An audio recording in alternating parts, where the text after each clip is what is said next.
Your question is, a car traveled the first third of a distance x at a speed of 10 kilometre per hour. देखो क्या question है।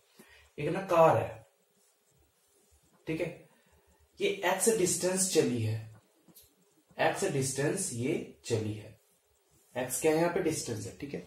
Question में कहा गया है इस कार ने जो फर्स्ट थर्ड है ना डिस्टेंस का, मतलब ये जो x डिस्टेंस है ना, इन्होंने इस x डिस्टेंस को 3 पार्ट में पहले डिवाइड कर रखा है।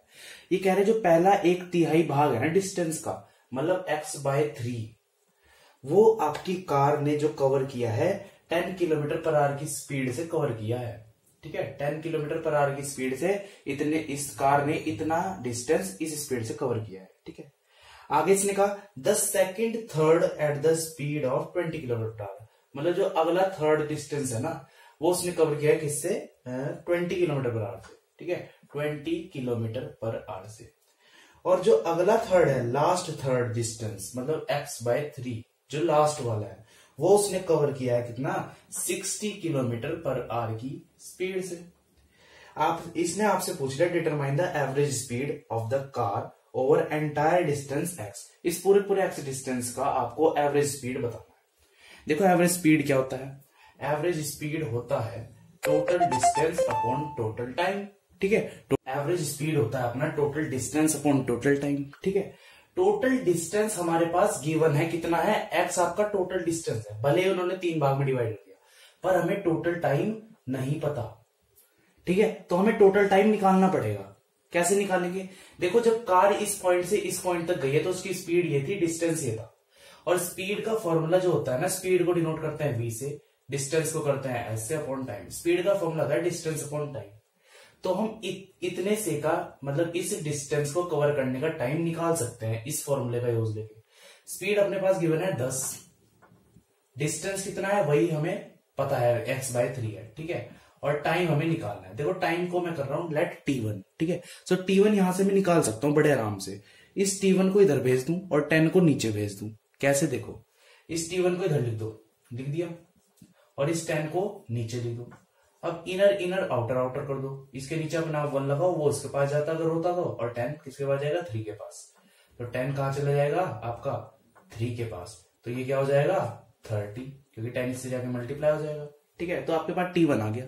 इस तरीके से हम इसका भी निकालेंगे, इसका भी निकालेंगे। इसका क्या आएगा, इसी फॉर्मूले का यूज लो, ठीक है। इस वाले का स्पीड क्या है 20, ठीक है, और डिस्टेंस क्या था x/3 अपॉन टाइम, टाइम क्या है t2, ठीक है। यही फॉर्मूला लगाया मैंने डायरेक्ट। अब क्या करो, t2 को इधर लिख दो, फिर से 20 नीचे आएगा, ठीक है, जो स्पीड थी वो आपकी नीचे आएगी। अब ये 20 इसके पास जाएगा, ये क्या जाएगा 3 2 6, मतलब 60 हो जाएगा, x/60। अगर ज्यादा वो हो रहा हो ना, कैलकुलेशन तेज हो रही हो, तो थोड़ा सा यार देख लेना, ठीक है। कॉपी पेन लेके बैठो और यही फॉर्मेट लगाओ, इस वाले का अपना नाम निकालना चाहे तो, ठीक है, पर मैं तो निकाल के दिखाऊंगा ही। अब देखो इसी फॉर्मूले का यूज लेके मैं इस वाले का निकालूंगा। स्पीड कितनी है 60 है, डिस्टेंस कितना है x/3 अपॉन t3, t3 को फिर से इधर भेजो, क्या हो जाएगा x/3 अपॉन 60, 60 इसके पास जाएगा, क्या जाएगा x अपॉन 6 12 6 12 80, मतलब x अपॉन 1/80, ठीक है, x अपॉन 1/80, ठीक है। ये आपका t3 हो जाएगा। तो इसे भी लिख लो एक जगह, t3 क्या हो गया, यहां पर लिख रहा हूं, इसे मिटा रहा हूं, ठीक है। t3 क्या आपका हो गया x अपॉन 1/80, ठीक है। तो अपने पास तीनों टाइम आ गया, अपने पास पूरा डिस्टेंस है। अब लगाओ फॉर्मूला इसका, ठीक है। चलो टोटल डिस्टेंस क्या है भाई, अरे x/3 plus x/3 plus x/3 करके देख लेना, यही आ जाएगा x, ठीक है। अब सुनो टोटल डिस्टेंस कितना, x अपॉन टोटल टाइम कितना, t1 plus t2 plus t3, ठीक है। इन तीनों को प्लस करना पड़ेगा। देखो डायरेक्ट वैल्यू रख रहा हूं, x upon 180 plus x upon 30 plus x upon 60, ठीक है। इसका एलसीएम ले लेना। एलसीएम क्या आएगा इसका एलसीएम 180 आएगा, ठीक है। इसका एलसीएम 180 आएगा, ठीक है। चलिए 180 कर देता हूं अपॉन 6, अरे यार थोड़ी सी जगह छोड़ो, ये x भी तो है ना ऊपर, x अपॉन, अब एलसीएम लो, ये क्या आ गया 180, यहां पर क्या आएगा भाई x 180, तो मतलब x ही आ जाएगा, ठीक है। अब प्लस 3 5 3 6 मतलब 6x प्लस 6 3 तो ये 3x आ गया। इतना समझ में आ गया। एलसीएम ले रहा हूं, बस सिंपल काम चल रहा है, ये तो अपने पास वैल्यूज है। अब इसको मैं इधर सॉल्व कर रहा हूं, x upon 6 plus 3 9 plus x 10, ठीक है, अपॉन 180।